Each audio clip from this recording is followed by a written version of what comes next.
Imagine flying in the cockpit of a Typhoon. Then imagine flying a Typhoon in an air display. What would it be like? Well, German Air Force Captain, callsign Noble, knows and talks us through the moments before a display takeoff. You think about the last steps you have to do, meaning is your system working full up? I'm checking the system in the aircraft. I'm having a quick glance for the weather. You get the weather, but obviously the weather changes really fast here. So I want to have at least a sight where the clouds are, and then I'm just going to not think again about the stuff and going into the display, getting the engines run up, and then just off you blast, yeah.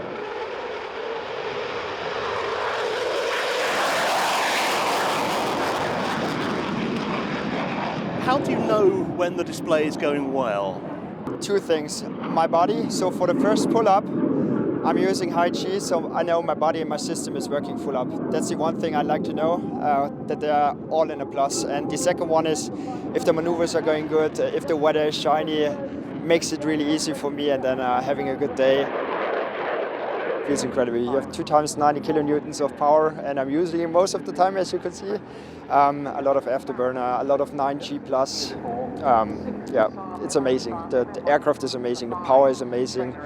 What you can do with the aircraft with the flight control system is really, really powerful. Yeah.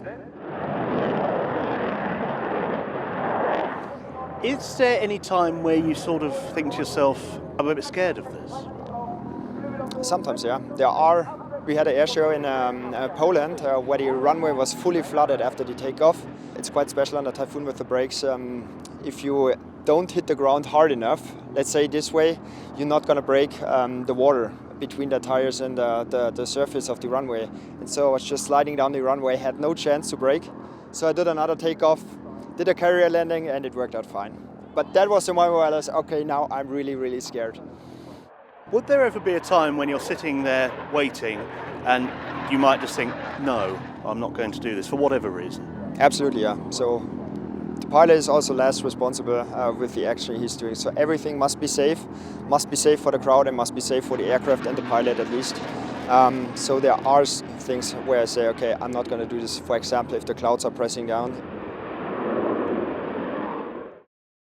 Thanks for watching. For more from Forces News, like and subscribe to our channel.